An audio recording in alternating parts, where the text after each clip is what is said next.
Okay. Welcome to everyone out in YouTube land. We are just starting our session now, session 4 and actually that is the wrong screen to share. We are starting session 4 with our life skills training. And can I get a thumbs up as usual, Zainab, if you see my presentation? Great, thank you. And let's go full screen. So sorry about the Zoom confusion for any of you who are on YouTube because you couldn't get into the meeting. There was a mix up on the links that were sent out. My fault totally, but I'm happy to see most of you found a way to get into the session. For those of you who couldn't, welcome on YouTube. Now, tonight we are at the end, higher order thinking in summative and formative assessments. I think we lost some participants who read that description and said, no, I can't deal with that. The most boring session, at least that's what it looks like. But as you will see, as I gave you a preview last week, it's summative for scary, for some people at least, and formative for fun. And that's how we're going to end the session tonight, with formative assessment ideas, especially those that are conducive to supporting higher order thinking skills and life skills in general. As always, and as I've mentioned, you can access all resources and weekly discussions on the FLD Life Skills blogs. Now, let's get going. So I didn't make you sit through a whole hour or hour and a half just talking about assessment. I've added something fun at the beginning because this is another category on our life skills list, intercultural communication. I mentioned at the beginning that to me, critical thinking, media literacy, and a number of others were what I considered to be the most important, if it's possible to label that. But intercultural communication is something that I haven't talked about yet, and I did highlight it in that first session. So I would like to show you all some materials you can use to make sure that you're really supporting students' intercultural competence. We're going to look at what that is tonight. Going to show you a few activities quickly here at the beginning of the session so that we can move forward quickly to life skills and assessment. We're going to look at the difference between formative and summative assessment. Many of you in the group are probably thinking we know all about that. We're the experts already on that, but I would ask you to be patient. Let me show you some of the resources that I'm going to share because it might just give you something new to think about as well. We're going to look at language testing and critical thinking specifically. Then we're going to look at some assessment activities specifically for formative assessment in the classroom, in your life skills lessons. But what I hope you see by the end of the session is that to some extent, obviously, everything in our program is life skills supportive. So you can use these in your life skills lessons, but also in your other lessons as well. And indeed, you will see a lot of these activities in your lesson plans. So for further reading and continuing professional development support, at the end of the session, as I keep saying, I have you all captive here. So I want to show you a few things that I think might be useful for you after the session is finished, where you can go ahead and continue developing a CPD strategy for yourselves, learning about ways that you can advance your own careers and yourselves in the field of ELT and more generally in the field of education. Now, I'm going to get started, as I said, with intercultural communication, but let's do another icebreaker as we typically start out. How would you feel about? Now, this is an activity I like to do with students. It's a fun activity. And again, this first section, when we talk about intercultural communication, we're talking about developing empathy, which to me is a core life skill that's not specifically mentioned on our life skills list, but that we should be focused on developing in our students. So I'm going to ask you a question here, Zainab. How would you feel about wearing shoes inside your house? I don't feel well, Mr. Benton. I hate dirt in my house, so I wouldn't wear shoes inside. I wouldn't. No. Okay, so you're against wearing shoes and you think it's dirty. I see your facial reaction there. I wonder in the chat box if we can just get a sense, because this is actually a really good representation of a kind of a Turkish cultural perspective, I suppose, because we do have some native speakers. I see Thomas, I see Stephen, but mostly we have people born and raised in Turkey in the group. So I wonder, what's your reaction? Maybe an adjective, a descriptor. How would you feel about someone wearing shoes inside your house? And Zainab, if you could monitor and give us some of the words, I'm sure disgusting, dirty. We have some answers. Elizabeth says this used to be very normal in the UK. And Emel Jam says, I would not care. And Okay. Thomas said, very uncomfortable in Turkey, but just fine at my parents in America. Yeah. Okay, so Thomas, we're on the same page there. Elizabeth, it's interesting you said I guess it's changed based on your response, but in America, all of my friends still do it. It's quite normal. And I'm disgusted now because I've been in Turkey for 13 years. So I've learned now shoes come off before you enter the house. But obviously, this is a cultural perspective. And what might seem very normal to someone in America could seem very different to a person in Turkey. But I wonder as we go around the list, because I can understand at least why someone would consider it disgusting or not. But I wonder, standing very close to someone when speaking to them. Now, the definition here really of very close is the depending factor. So it depends, but Khan, what do you think? How close is too close? Well, I like my personal space. So to be honest, I wouldn't really get close to anyone when I speak to them. And when someone does that to me, I would probably just, warn them kind of. Warn them. Yeah. Back off. Would that be what not that keep kind of rude length way. Yeah. But I'll just let them know that I don't really feel comfortable when they do it. Okay, I see. Yeah. Now, as an American as well, and again, we have Elizabeth here, we have Thomas here, we have Stephen here. So maybe you could write your experience in the chat box. But for me coming to Turkey, that space was much closer. In America, if you look at research, actually, and there is research on the distance, the personal space distance in each culture. And America tends to be one of the most distant. Americans like their distance between each other when speaking, whereas Mediterranean cultures a lot of times tend to be closer. And when I came to Turkey, I found it to be very close for my comfort zone. So again, this is another trait of cultures. Now, if any of you attended my session in the symposium, you remember I showed an iceberg graphic, things about culture that can be over the surface and clear, like our songs and our dance and our music. But if there's other characteristics as well that can be under the surface that we don't really think about actively, but that are truly part of how we see the world and how we experience culture. Now, for our students, this means when they travel to a new place, when they meet someone new from another place, these small little cues that they might not think actively really formulate a lot about how the communication takes place. I'm going to ask another one. This one, I think we can have agreement with everyone in the room. Belching at the table after finishing a meal. That would be extremely rude. I don't think, if you don't agree, write in the chat box. But as we go down, eating a cricket. Now, I would say that's extremely disgusting, eating any kind of insect. Smiling to a stranger on the street in passing. I think in both Turkish culture, American culture, many cultures, that's considered to be, quite a normal thing. However, in some cultures, it's considered rude as well. So as we go down the list, now I'm not going to go through each of these, but it's nice to pose some of these to your students just to get their reaction and explain to them examples of other cultures where each of these might be considered totally normal. I found this quite interesting, crying in front of your colleagues. Now, I had, in America, professionally, it's not very normal to show your emotions as openly. But in Turkey, at some point, I've seen many of my colleagues crying, and I know it's nothing to be ashamed of. Showing and sharing your emotions, actually, I consider in Turkey a strength of social emotional intelligence. So anyway, so a little activity just to get us started to warn our students about only seeing the world from their own cultural perspective. Ethnocentrism, many of you have seen the word before in your own teacher training programs, education programs. And we're, of course, talking about the concept of intercultural communication, which requires intercultural competence. Now, I've given you some academic definitions. If any of you in the group really like the research here, I'm putting the links, although I'm not going to spend much time on this now.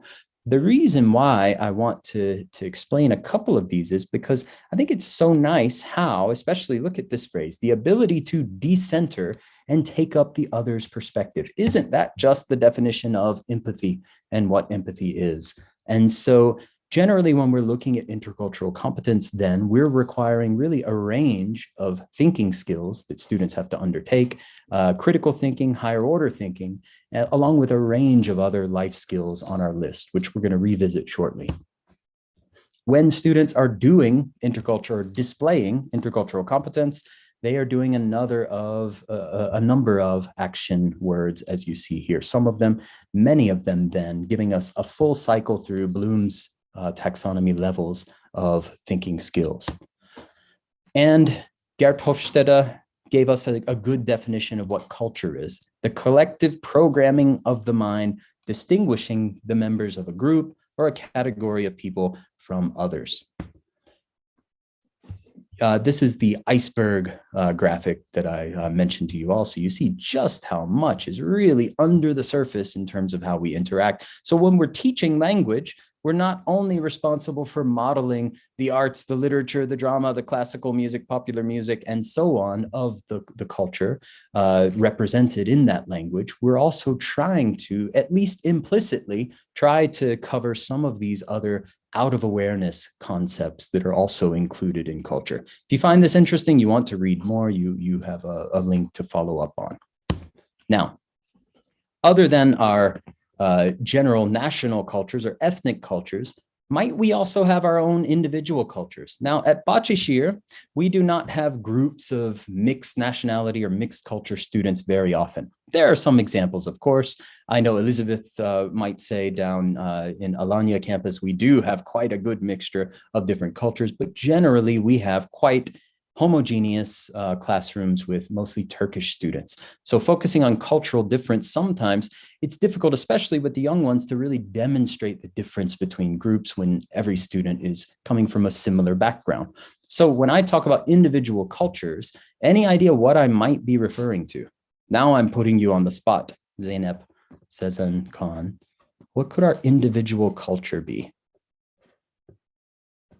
Maybe our habits. Our habits, which might be considered part of our personalities. So good response, Zeynep. So I'm referring to our personalities. So this is, if anyone has ever taken or heard about, at least in the past, the Myers-Briggs personality measurement, you can see here the different categories there, just as an example of ways that we can profile different personality types. Here we have the introverted, extroverted difference, intuitive, sensing, thinking, feeling, judging, perceiving. So we have 4 different categories, and within those, we have binary subcategories to give us 16 different possible personality types. Now, if you actually want to go try this, you can at this website. Actually, I use this one with high schoolers. It's quite nice as we get into assessment shortly, because the activities are based on Likert scales, which, as we'll see, is a great way to integrate a critical thinking component into assessment types. However, for the young ones, I like this site, Know and Love. This is a more kid-friendly version of personality tests based on Myers-Briggs personality categories. And simply the reason I like to do personality testing with students is to give them an idea of, you might be different from your friend, to give them ways to describe that, and to give them an idea that each of us have our own individual personalities, experience, and in order to understand each other, of course, we have to be empathetic. There are also different ways we can group our students and people generally in society by family, obviously, religious orientation, generation, of course, interest or activity-based groupings, and behavioral situational, imposed groupings like classmates or groups within classes. And then finally, as teachers, a lot of times we group according to perhaps learning styles, preferences. The point is making students aware of the nature of the differences between individuals and groups, leading them to becoming empathetic individuals. And as I say here, empathy really is an essential life skill, even if it's not listed explicitly on our list that I've shared with you before in our definition. I suppose you could categorize it under social and cultural communication, that category, but I do want to highlight that. Now, some activities for you on top of what you're already doing in your classes, just a few that I really like. This one, I have a nice lesson plan for it, but I like doing this at dinner parties, especially around middle school age. You could adapt this for younger groups. Also, you could try other basic role play games. But I like this because each group gets a card. They then have a description of a person who comes from a fictional place, either red land, blue land, or white land. And again, you can adapt these down to make them a little bit simpler, but you put students in groups, in a red land group, a blue land group, a white land group, and you actually get them to demonstrate the behaviors that are listed here on the card. Obviously, the students in the other groups and the observer students whom you might choose at the beginning of the lesson, they don't know exactly what's written on the cards, but they have to try to understand it by observing the students from each place. Now, you might have tried variations on this in your own role play activities, but I really like it because you're trying to ask students then to look at the examples and trying to guess or deduce the meaning of what's happening in the lesson, in the activity. Okay, so a dinner party, one example of how you can do intercultural communication in the class. Another is something we've already talked about, PowerPoint party, but you can do this with world cultures, actually getting students then to come in and present not just factual information on other countries around the world, but actually cultural characteristics, interesting facts, ways that other national or ethnic cultures are different from our own, and get them to share this with the other students. That's a great life skills lesson for you right there. That's quite easy to do and that students would enjoy, of course. Another way to expand that, passports around the world. I love this. Especially if your English classes are close together, you can assign different countries or different cultures to each class, get them then to actually design exhibits in the class. You can do a gallery walk in the classroom, demonstrating aspects of those cultures, whereas the teachers walk around with passport books and they get stamps as they visit each of the classrooms. It's a nice way for it really to be a student-centered activity that teachers can then enjoy the presentation phase on. Another thing, of course, and I'm sure Tumai Bay and the other principals are saying, please, no, please, cooking activities and World Food Festivals. Of course, taking a lot of resources at the school and a lot of space, but it's really fun activities that get your students really involved in trying to understand another culture through their foods, their cuisine. And it's a nice activity to do, especially getting the second foreign languages involved as well. Intercultural Learning is a great website. I'm not going to show you right now, but I'm going to highly recommend after the session, you go back to the PowerPoint and you follow up on it. It has a lot of good resources. This is an organization in Europe that gives you good resources, not just lesson plans for classes, but also really good teacher training materials.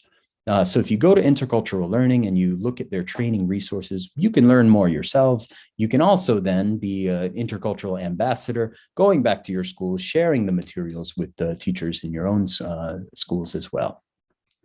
All right. Now, I flew through that just because there's a lot in an assessment and we need to get started. So I'm going to ask you now. Honestly, I should know this answer, of course, because we're in main office planning the academic programs, but I want to see your perception. How do we, I should say, currently assess our students' performance? Do we do quizzes and exams? But what other assessment tools are we doing? So in your chat box, if you can post a couple of examples of assessment tools we're using. Obviously, we have exams. But outside of that, how else currently in the Bachashir College English program do we assess our students' performance in a systematized way? Now, I'm going to give a couple of minutes for our friends to write, and then Zeynep, I'm going to ask you to monitor the chat box, please. All right.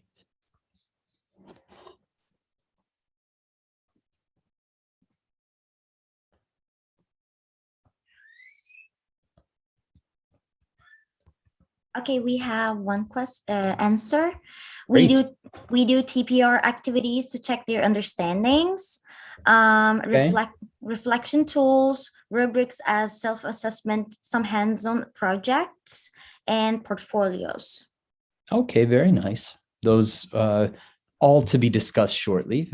We do have rubrics in the program, very true. Our portfolios actually are a central way that we're assessing and also demonstrating student performance.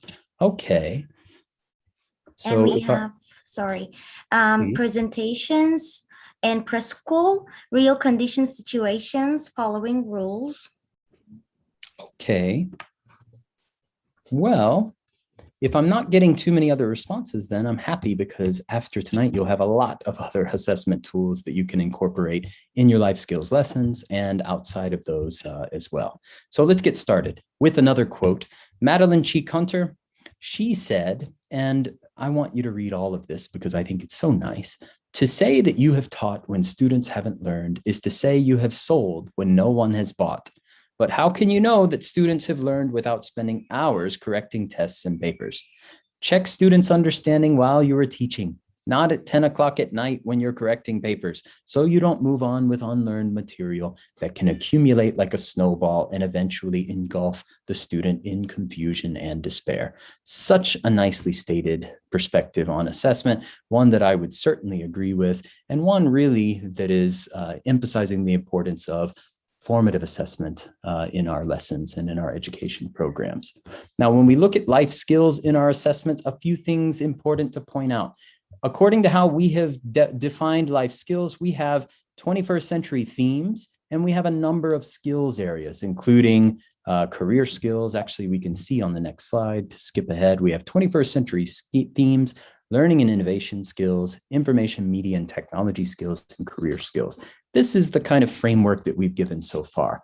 So looking at how we're assessing these areas, well, first of all, thematically, then we should be organizing our learning around themes, which we do. Obviously in K-8, we've started a few years ago, organizing our program in project-driven themes. And so including a lot of those different 21st century thematic areas give us an opportunity then to integrate life skills into our program. Also, inquiry-based approaches allowing for implicit integration of a wide range of the life skills themselves.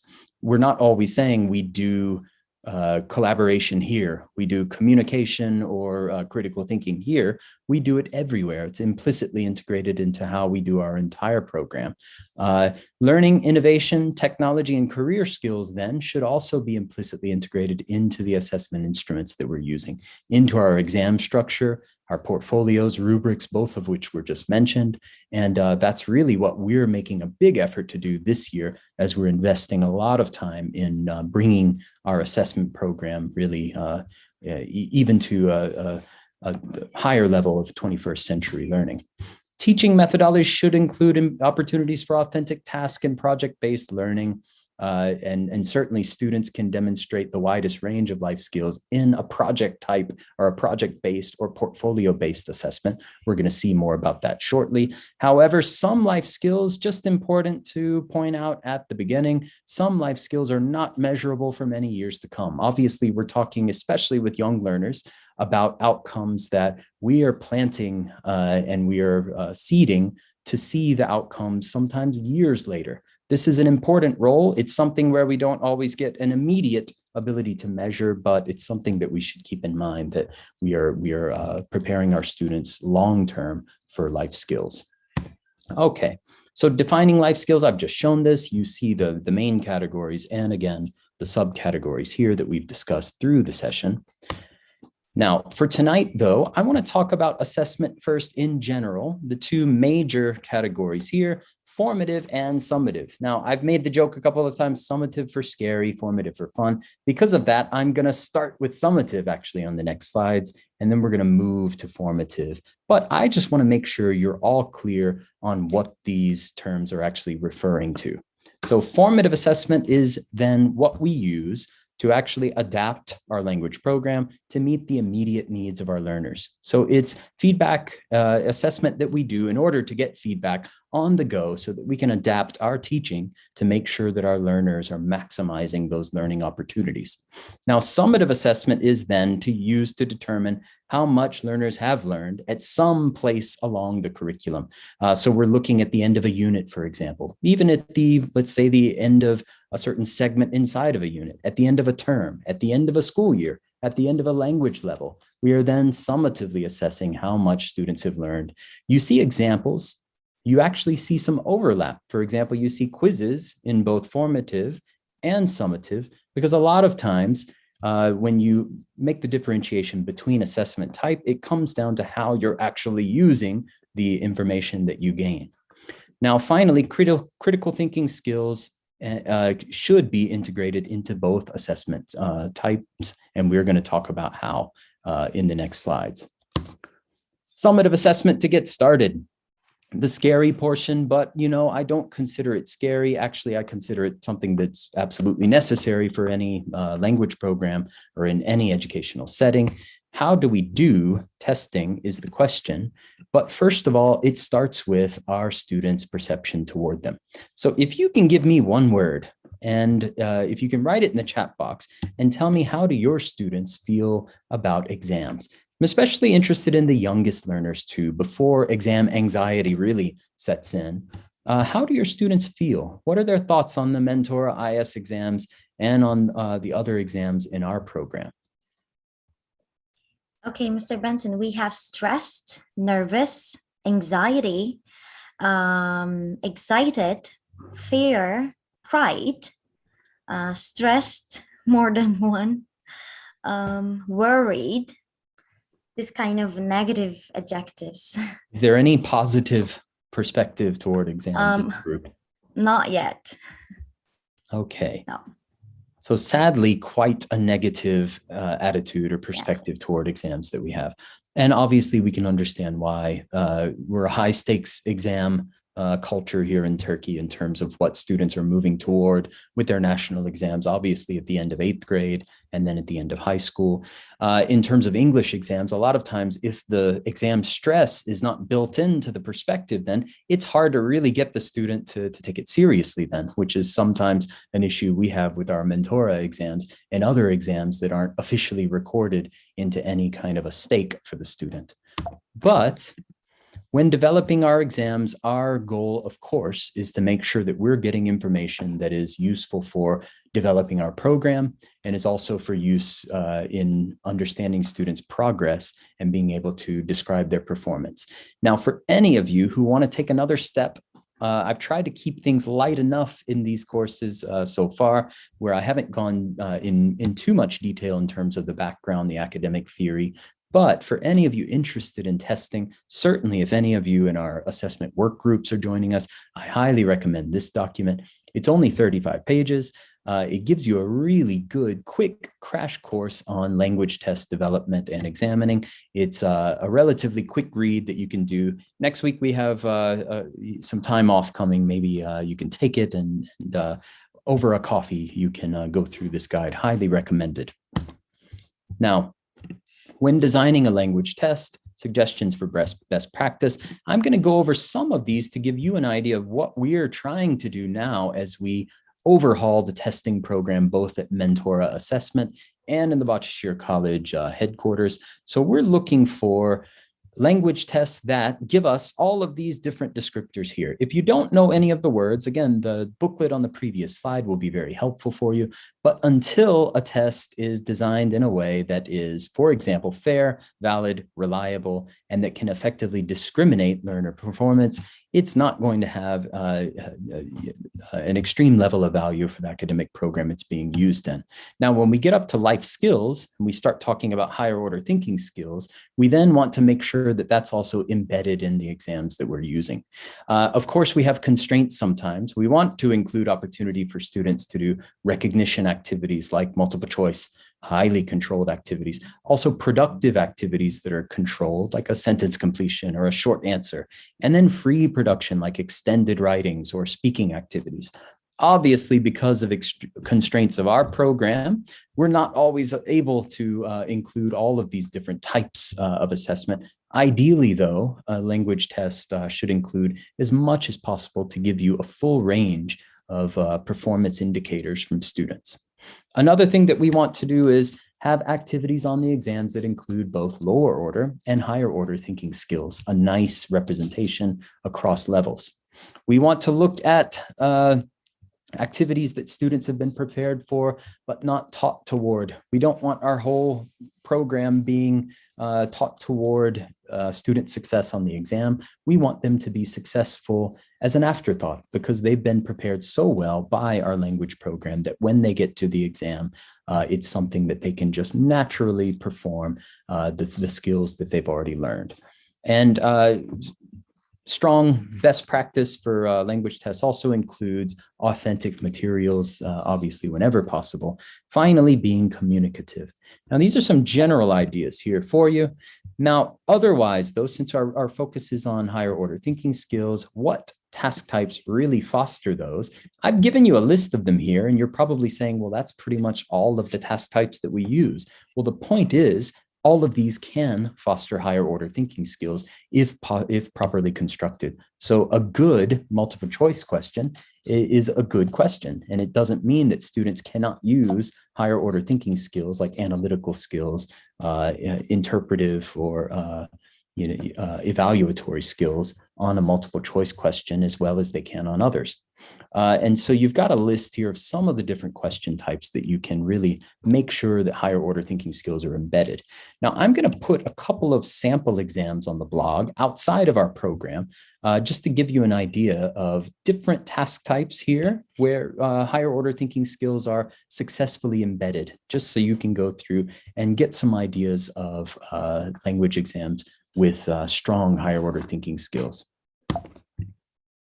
One other way, and I mentioned this before, I wanted to repeat this because it's such a nice way to take the materials you're given by main office or materials that you might supplement in your life skills lesson and just supplement them to amend them so that they include extra opportunity for students to demonstrate higher order thinking.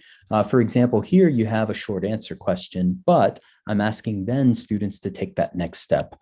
So especially in a life skills lesson, this is a nice way to take a normal language learning comprehension activity and make it, that one step higher toward a higher order thinking skills activity. And finally, some international exams here. Now, this is just a range. We don't use too many of these in our own program because mostly we're giving the Mentora young learners exams, which we use in our program. However, parents still ask. I know many of you are curious yourselves. This is a range of them. It's worth knowing what's on the international exams. It's worth, as English teachers, always being aware, even if we're not giving them to our teachers, to our students. It's worth being able to advise parents who come to us and ask us about which exams match up with their students' levels. And we certainly can do that for our parents. Now, this is just a small sample. There are a ton of other ones. There's obviously the Cambridge Young Learners exams. This is just kind of a smattering here. However, if you go and you look at these, and for most of these, you can find research and specifications on the exams, you can see that in all of them, considerations for higher order thinking skills and for critical thinking have been included in the structure of the exam, making it quite strong for being able to gauge both students' language abilities and also their abilities to think more generally. Now, other summative assessment tasks, and again, these can be used depending on what you're actually doing with your students in the class and what you're trying to measure. Some summative assessment tasks can become formative in nature, depending on the purpose. However, some of these that I would like to show here are projects. Now, you actually see on your unit plans, each unit, summative assessment task, you see that written. Really, for us, what that means is the unit project. So we're giving students an opportunity to demonstrate their summative learning outcomes in the form of a project that is tied to a central idea for the unit. More specifically within the unit, though, even on a weekly basis, we can have presentations, other structured tasks with rubrics that allow students the opportunity to perform their language and give us a chance to assess them. I'm going to be sharing a number of rubrics with you as well on the blog that you can use in your life skills lessons, if you do some of these tasks yourselves, if you want to be able to give students actual scores on their performance, you can use those rubrics to do so. Writing tasks as well, and portfolios, of course, which in some of our younger levels, we do at the end of the year in a portfolio presentation as well. Now, the SATs should be assessed according to summative learning outcomes. They may be assessed by either holistic or reductive rubrics. I'm going to give you an example of each of these in the blog as well. So you can see what the difference is. Holistically, then, you're usually giving a score, let's say 1 through 5, 1 through 10, and then you have all of your descriptors built into that overall rating that you're giving, but you're not penalizing students for any particular category. You're just giving an overall score to them, or reductively, where you're separating out a number of categories and grading students categorically. Now, actually on the next slide here, this is an example of a holistic rubric right here. This will be shared with you. And indeed, this has been shared in the past from our academic teams in main office, but it gives you an idea of a nice statement here, 0 through 5, actually, of student performance on a scale. And then we actually have a reductive rubric with categories where we quantify performance in each category. We sum the totals and we give students an overall grade, and we give our comments right here.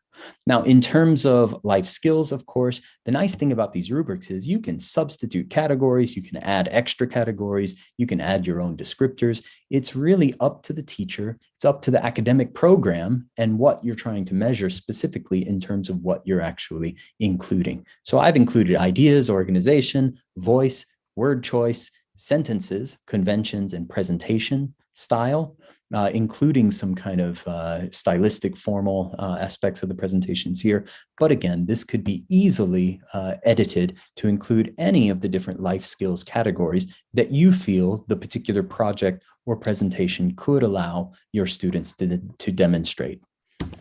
Okay, other digital portfolio tools, if you want to, and I haven't given many digital tools in this training purposely, like I said in the first session, because I didn't want this to just become another sharing app session. I wanted it to be something where we focus more on actually what we're doing with students in the classroom practically, not just dependent on technology. But if you're interested in digital portfolio tools, since we don't have any sort of a mandatory portfolio solution currently used in our schools, you have a number of options right here that I'm giving you. Some of these, unfortunately, in the past years, some that I used to use and love have gone from free to paid versions, which of course is something that none of us like to hear as teachers, but sometimes it's worth a small investment, of course, if you use it with your class, and it's something where you find that the functionality justifies it. Flipgrid, I mentioned before, highly recommended to give you a chance to maintain speaking portfolios with your students over the course of a term or a school year. A great way to get your students speaking and interacting outside of the lesson on a variety of topics. Quite easy to integrate those 21st century themes from our life skills list as speaking prompts in Flipgrid. So highly recommended that you check out some of these, find any of them that you find might be useful for your students as well. Now, I went through the scary summative assessments. Now, if any of you are just really interested in exams, I could just talk all day about it. I really enjoy that. And of course, we always are looking for people also interested to join our assessment work groups. So if you are interested, write us in main office at fld@botchashir.k12.tr. We'd be happy to get you in our assessment work groups, which are largely working on summative assessment development. However, we need to get to the point where we focus more on formative. And I saw in your responses, or at least Zeynep relayed in your responses, that there were a limited number of activities that we're currently using outside of rubrics, portfolios, exams. Now, let me give you some other ideas for fun ways that you can do assessments. Some of them might even be things that you say, oh, I'm doing that. I didn't even realize I was assessing. Well, a lot of times you are assessing. It doesn't mean you're writing a report on it. It doesn't mean you're giving a grade.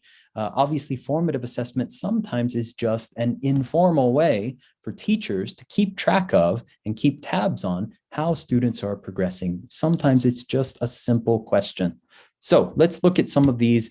Now, I'm going to go through these relatively quickly, but I'm posting a list of over 60 different formative assessment types in the blog. And so you can go through all of those, even many that are not mentioned here tonight, and find ways that you can include formative assessments in your class that are naturally supportive of gauging life skills performance among your students.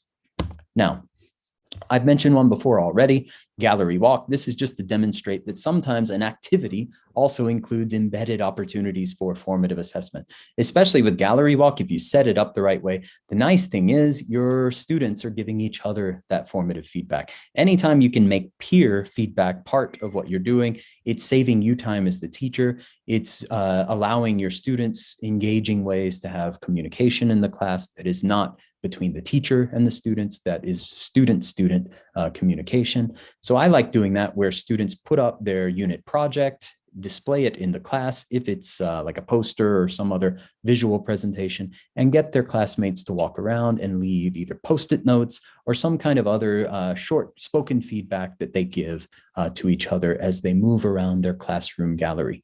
I'm really hoping everyone in the group, especially teachers, in the primary levels who get to that unit project at the end of the unit and realize how time consuming it is, that you really see the value that it has for the students as well, especially since our effort in main office is to design those projects in a way that allows students to demonstrate the outcomes that we have set for them as goals. Now, more simple, straightforward, quick examples of formative assessment types, KWL chart. Now, again, many of you have encountered this on the plan, or you've heard about this before, and you might have been curious what it means. Some of you probably have not heard of it at all. So here's an example. I'm going to share with you this worksheet in the group, but it gives you a great opportunity across a unit to understand what students are bringing into that unit in terms of their prior knowledge, what they want to learn about. This is also nice to know at the beginning of the unit because it gives you a chance to consider what you might include as extra supplementary information based on students' interests. And then finally, after they complete the project, writing down what they have learned in that project is again, great information, not necessarily for you, of course, for that particular unit, but for future units that you can then adapt your approaches to make sure you've accounted for your students' feedback. You can also even do this across one lesson. So if you did a life skills lesson and you were presenting something new to students and you kind of wanted to gauge how it's working, how it's not working, other than just gauging their kind of reaction or motivation level, if you want something explicit, a KWL chart is a nice way to get that formative feedback. Another way, think, pair, share, or think, write, pair, share. Now, I'm sure, again, this is quite a familiar phrase to you, but essentially you're giving students time to reflect, you're putting them together in some kind of a grouping, and then you're giving them a voice to share with the rest of the class. And you as teachers are keeping tabs on, of course, what's being said. If you add the write stage in here, of course, you're also getting something on paper that you can then take with you and that you can go back and reflect on yourselves after the lesson is over. Now, Socratic method via seminar or dialogue. I'm not sure if any of you have heard of this phrase before, Socratic method. I'm sure if any of our Kojaili friends are here, you might have at least heard of this from your high school colleagues, because I know the IB program loves Socratic method. But in the end, this is a type of inquiry-driven activity that you can do with students that give you a nice way as a teacher to sit back, not be in the middle of the lesson, just to observe students. I typically, for a Socratic dialogue or a seminar, which is when students have a group discussion that is based on rhetorical questioning. So students talk about a topic, give their opinion, and pose a question to another student in the class. As they go through the dialogue, then the teacher gets a good opportunity to see how students are responding, to see if they're able to formulate their own questions, and just give you a really good idea of how students have grasped the central idea of a unit or the topic of a particular life skills lesson. Likert scale quizzes. I really like these. And actually, this is the graphic from one of the personality tests that I showed you in the intercultural communication segment. Likert scales are nice as an activity type. They're quite difficult for us to embed in our exams, but you can certainly embed them in your formative quizzes. So you're giving students a chance to say, For example, you've seen these yourselves on the internet, I'm sure. I strongly agree, I somewhat agree, no opinion or neutral reaction, to somewhat disagree to strongly disagree. So you're having a scale where students then on this spectrum are choosing what most matches their reaction. And Likert scale quiz is a nice way to turn a binary yes or no or a multiple choice question into something with more nuance, where students then can follow up and explain why exactly they put the marker here on this dot instead of this dot. Again, a lot more opportunity then for higher order thinking. Another that you can do, and I think it was Sarpil, our life skills work group leader, a couple of weeks ago, who said, we can do a 3-2-1. And I was impressed. I said, great, you know what a 3-2-1 is. And I'm sure a lot of other teachers in the group do as well. For those of you who don't, again, a good, quick end of lesson formative assessment task where you can get an idea of what your students have taken from that particular lesson, and you can get usable and useful feedback as a teacher for your future planning. You can go very simple. For example, I like this one: 3 keywords, 2 new ideas, 1 thought to think about. Or you can get quite sophisticated, like this last one: write 3 questions about the text. For example, maybe a reader or some other text assigned in a lesson. Write 2 predictions based on the text and make 1 connection. It's up to you and how much time you have. At the end of a unit, you can even do an entire life skills connected lesson using 3-2-1 to kind of wrap up a particular activity you've done in your regular English lessons in a way that also gives you formative feedback. Another thing, micro quizzes you can do. Now, I'm sure all of you have used Kahoot and other micro quiz apps that are out there that are quite useful for giving you quick feedback. The students sure love Kahoot and these other tools that we can do that are quick and simple to host in the class. Another one, a 1-minute essay or 1-word summary, which is nice at the end of a lesson. And give students certainly a way to give you very quick feedback. Again, if it's written, something for you to reflect on later. But if it's 1 word, how did the lesson make you feel? Just give me 1 adjective or 1 word to describe the lesson. It's quite a nice way just to get quick feedback that you can take away as you're walking from the classroom to give you a gauge on student understanding and student engagement. Peer feedback. Another rubric that I'm going to put on the blog for you all is a peer writing feedback form that you can use with your students that give them a chance to read each other's writing. It can be used for creative or actually structured writing, but you can feel free to adapt any of the rubrics that I'm going to put there and use it in your lessons with your students. Again, using an opportunity for peer formative assessment is a great way to take some of the load off of the teachers and let the students have a voice as well in terms of gauging their own peers' performance. Here is actually a copy of one of the peer writing feedback forms that I'm going to give you. This is a bit sophisticated, of course, for the young learners. Some of the middle school levels certainly can begin to use it. This is just one example, though, that's using certain categories here that can be substituted, of course. But for students, we have guiding questions to help them because obviously they're not teachers. They're not using the same language as we are. And it gives them a chance to say yes or no and give their comments about each of the different categories here. Finally, self-evaluation here. Students have the chance then to reflect on how much they have learned in a particular lesson. Now, you all have obviously seen in our course books and in many of our lessons, we already have this embedded, but it's nice to do sometimes in extended formative assessment activities as well, where we actually get students to sit and reflect and explain how they feel like they've learned and how they feel like they've enjoyed the lessons that they're in. Student conferencing. Now, this one is tricky. It's actually perhaps the most useful way to get formative feedback right from the horse's mouth. when you take your students, you sit aside with them before or after class, and you have the opportunity to just speak with them and to go over how they're doing, what they've learned, what they need help with, what they're enjoying, what they're not enjoying in the classes. It's sometimes the best way.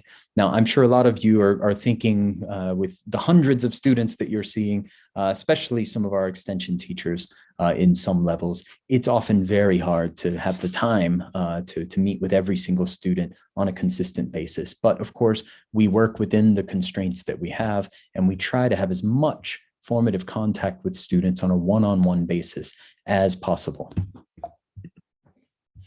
Okay, that is assessment. Now, I've left a little while. I wanted to try to get finished at the top of the hour or as close as possible, but I think it's important that before we wrap up, we go over continuing professional development so that after this course, all of you have a good idea about what you can do to continue furthering yourselves in your careers and developing a plan for how you're going to make yourselves better in particular areas. Now, this year in the Foreign Languages Department, it's our goal that we continuously give you opportunities through courses, through these sorts of webinars. In the second term, we'll be inviting many of our work group members and leaders to international conferences. But for all of you, you should feel that you have some opportunity to make a plan and realize that plan yourselves. Now, I'm going to give you a nice link to a professional development plan website, which really guides you in terms of making your own plan according to these different areas and this different progression. First, assessing where you are, identifying goals, gathering information, developing a timeline, and then actually realizing your plan and measuring your progress along the way. I'm going to post a form for this in the blog. So if any of you want to follow up, I am inviting any of you to email me directly. If you complete your CPD form and you send that to me, I will do everything I can to help you reach the goals that you set.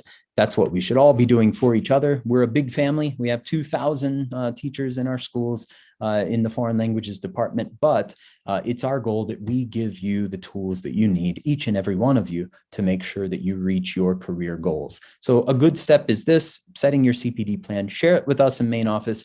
I might regret this. I might have 100 emails tomorrow, but I would be actually very happy about that. So please feel free to get in touch. Ask for any advice from any of us up in main office, and we'd be happy to work with you. Now, other things you can do specifically in language teaching that I would recommend all of our teachers are aware of so that you're very clear on some of the tools that we're using at main office. I've already shown you some. I showed you the Common European Framework of Reference.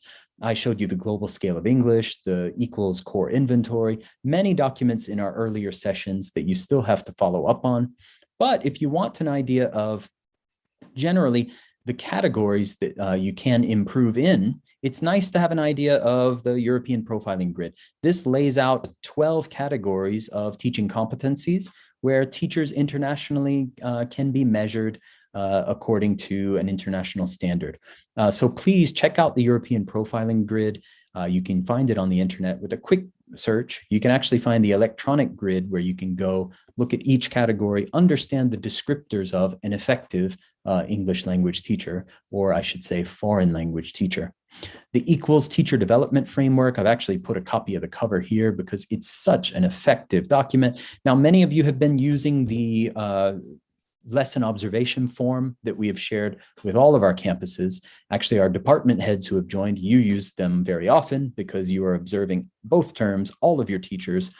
So if you want an idea of how we put that observation form together, all of those different categories, check out the Teacher Development Framework. It gives you a ton of detailed information in terms of the different areas in which we can develop ourselves as teachers, and in terms of the general categories of 21st century teaching and learning.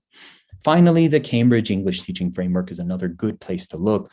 We work closely with our colleagues at Cambridge, both at Botchishire and Mentora, and this framework is another one nice for all English teachers to be aware of.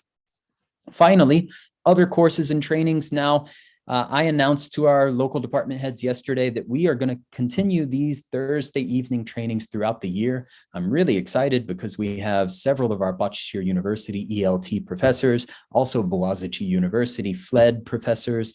Also, experts from all around the world who are signing up for Thursday night sessions, typically an hour, most likely 7 to 8 p.m. on Thursday nights for the rest of the school year. Voluntary, of course. So if you want to participate, you're free and you're welcome.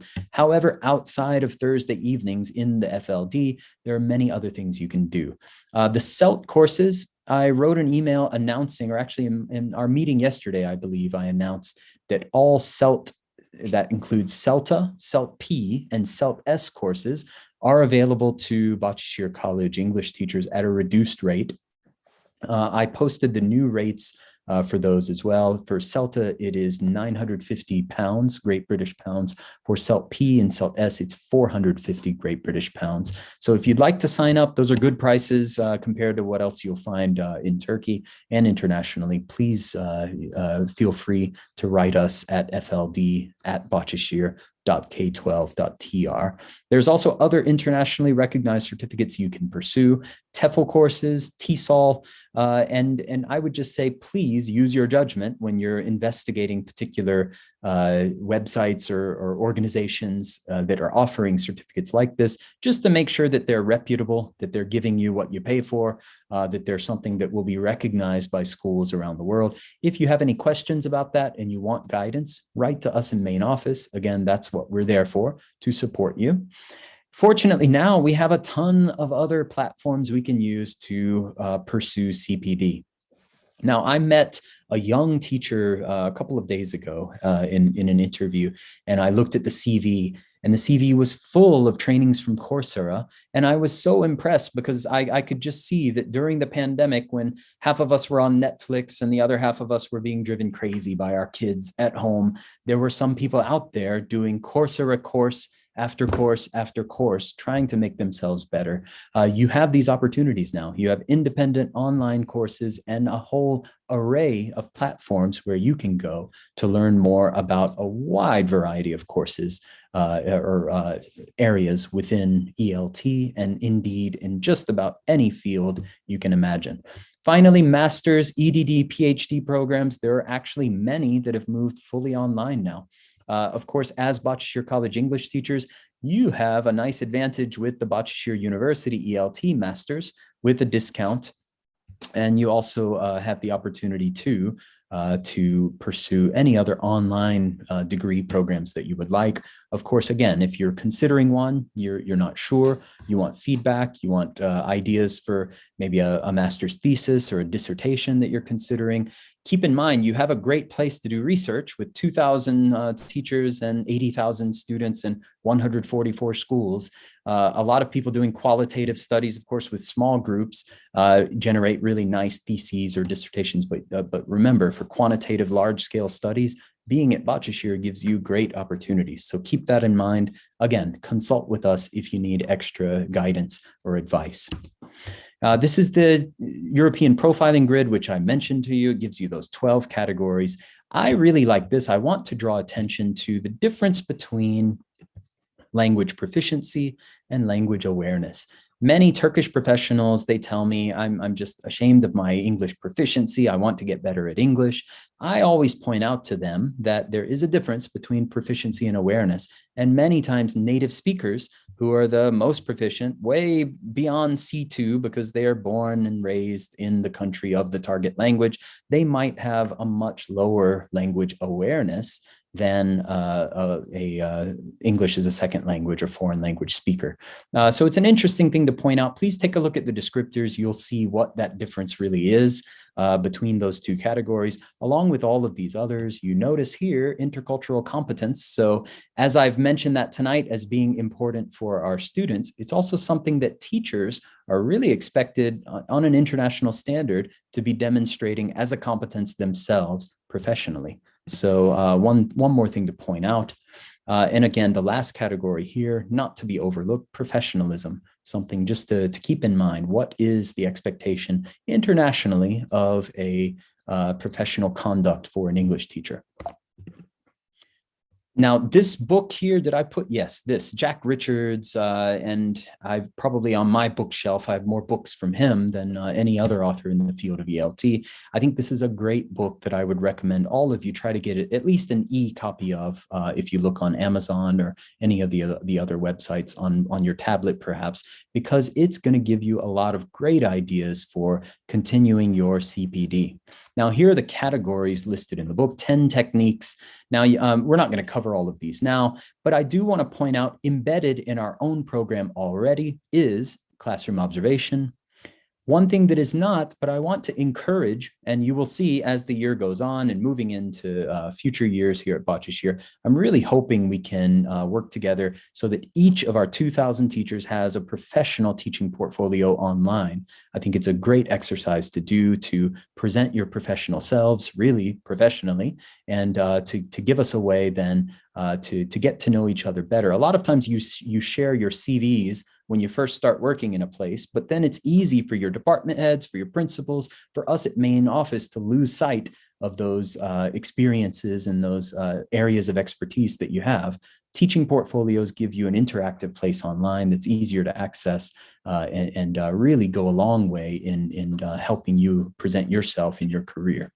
Now, these other areas, I'm going to let you read Jack Richards and Thomas Farrell. However, I did for the portfolio, since I mentioned them, I wanted to give you a few options of websites that are quite easy to use for you to consider for your own e-portfolios. One of those actually is used for our own blogs, for life skills, edublogs. However, Wix and Weebly, there are free versions. They're so easy. Actually, if you try using these, you will realize, wow, really anyone can be a web designer in the 21st century because they're so simple to use. Wikispaces, honestly, Wikispaces, I put that a while ago. I'm not sure how much people are still using Wikispaces. That was years ago. I had a Wikispace e-portfolio, but it's obviously still there. You can check it out. Highly recommend any of these as a reference. I did want to show you one example. For anyone who's still hanging on with us here, I want to show you an example of what I consider an effective teacher's e-portfolio. If you just give me a moment, I'm going to share my screen again. This is a teacher in America, Gretchen Seibel. She's an elementary school teacher. You can see here it's quite simple, straightforward. She lists here, the tabs correspond also with what's found on the page here vertically, her skills, her certifications, the areas she's teaching, her teaching philosophy, which, as you see, very nice job, Gretchen, showing her awareness of some of these categories we've even been talking about tonight and much more. She's demonstrating her value also, her values, I should say, as an educator. She actually has, and I think it's really nice, she has videos from her classes. She has lesson plans that she's created.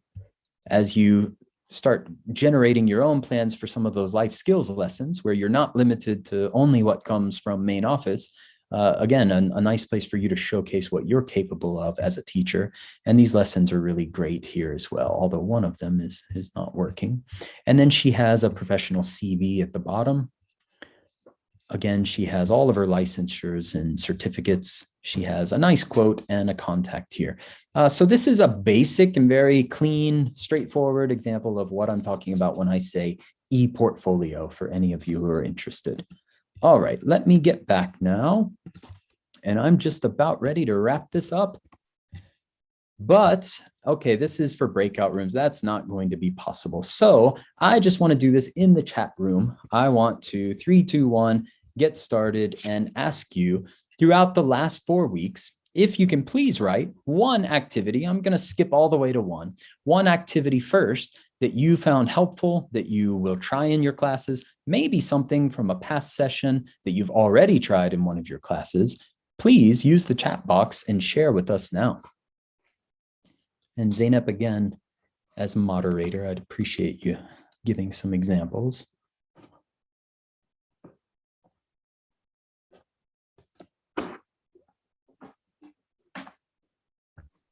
Okay, can you hear me, Mr. Benton? I can. Okay. So, descriptive drawing was fun, said Thomas. Nice, Thomas. Great. You tried it. Did you try the same house, Thomas, that we did in our lesson, or did you try something else? Okay, let's wait for his answer. Gufran Hajam said, I start my lesson with a riddle now. Very nice. Okay. And Denis Hajam said, guess what happens next by showing a picture? Okay. The And New York Times series, or any picture you find yourself, of course, you can also use. okay. And Thomas said, yes, same house. Same house. Okay, Yeah. great. Yeah, that's a good one. We have picture telling activities. What else? We have one more riddle. Okay, great. Okay, Met so museum. Yeah.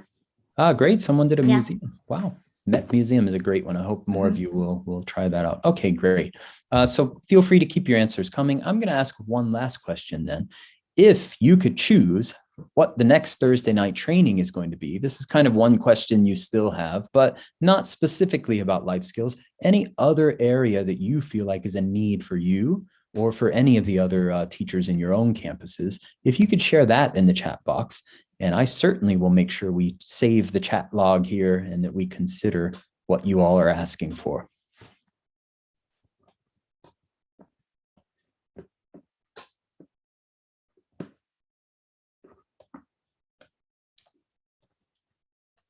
They're saying, don't take any more of our Thursday nights. That's what they're saying.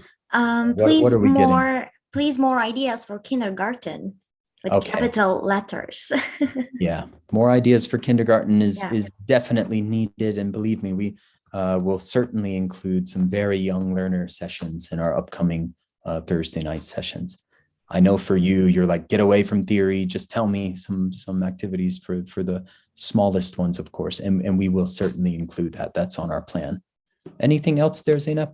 Homeworks. Okay. Homework assignments. Yeah. Okay. Yeah. That's all. 2 more kindergarten. Okay. That's I'm hoping for also- kindergarten teachers, obviously, a lot of these you will have to adapt down. Of course, some of the formative assessments, since you're really not using many, exams or formal summative assessments in your class anyway, other than rubrics, of course, I'm hoping some of the formative activities you can scale down at least and try out with your students, some of the most basic ones. But at least some of the activities shown, especially in the icebreaker sessions, in the earlier sessions of this course, hopefully can be applicable. But again, we will certainly have a nice variety of trainings for all different age groups coming up, specifically with effort given to appeal to the young or very young learners in kindergarten.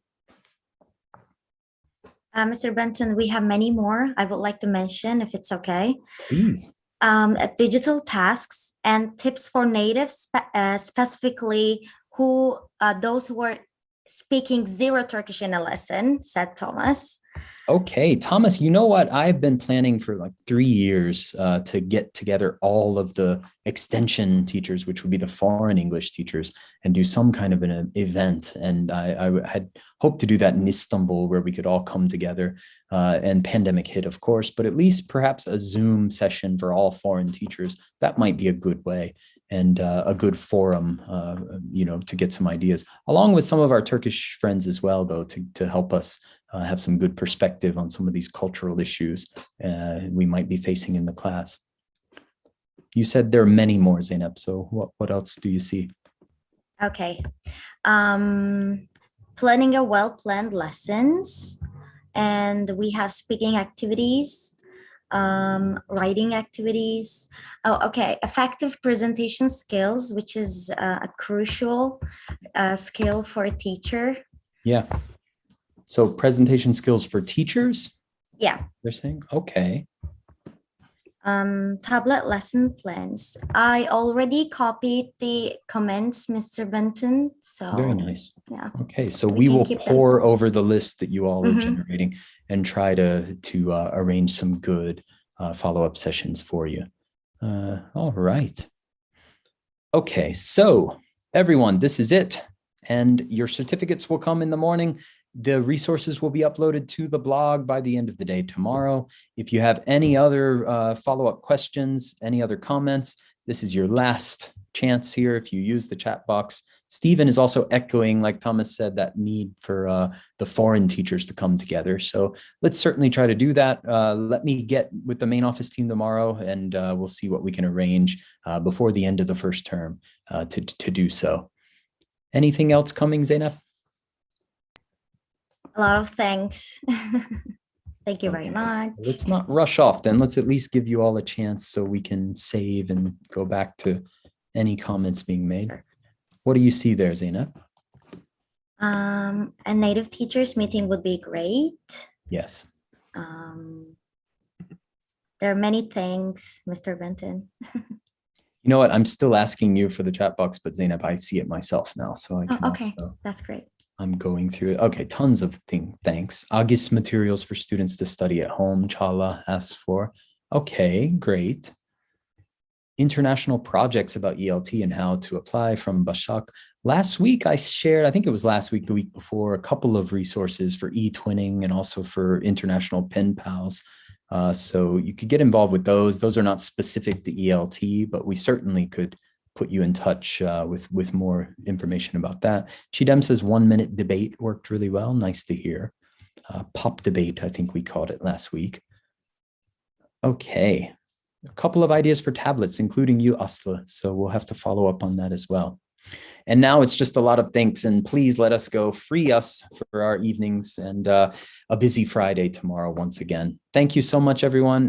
Really happy that all of you took 4 nights out of your busy schedules to join us. And we'll see you all in the next Thursday training to be announced very soon. Thanks again for your attendance. Everyone have a good evening. See you soon.